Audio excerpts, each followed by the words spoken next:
เวียดนามเดินหน้าจ่อขึ้นเป็นเบอร์2แซงไทยเศรษฐกิจเติบใหญ่สุดในอาเซียนในขณะที่หลายประเทศในภาคพื้นยังอยู่ระหว่างการฟื้นตัวจากผลกระทบของเศรษฐกิจโลก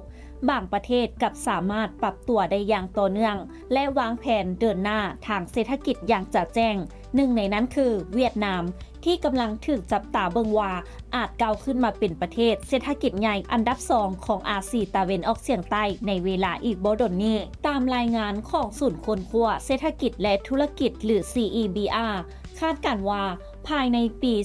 2036 เวียดนามจะมีขนาดเศรษฐกิจใหญ่ที่สุดเป็นอันดับที่2ของภาคพื้นอาเซียนและเลื่อนขึ้นเป็นอันดับที่3ของโลก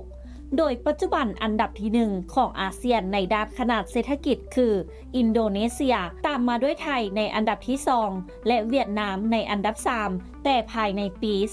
2027 คาดว่าเศรษฐกิจของเวียดนามจะไล่ทันไทยอย่างใกล้ชิดโดยมีตัวเลข GDP อยู่ที่ประมาณ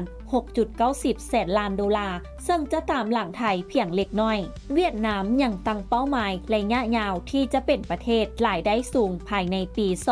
2045 ซึ่งจะต้องรักษาอัตราการเติบโตเฉลี่ยต่อหัวไว้ที่ประมาณ 5% ต่อปี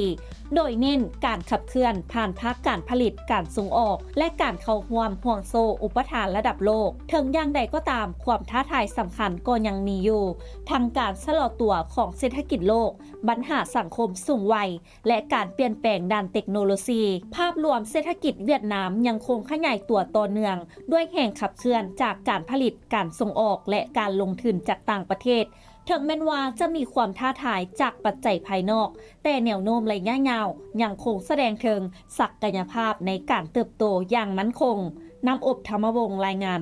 และท้ายนี้ต้องขอขอบใจสำหรับการติดตามข่าวสารจากทางไทยกิจเมกาซีนและอย่าลืมไปกดไลค์กดแชร์กดติดตามกด Subscribe ทุกช่องทางออนไลน์ของพวกเขาเพื่อจะบ่พลาดข่าวสารดีๆจากทางไทยกิจเมกาซีน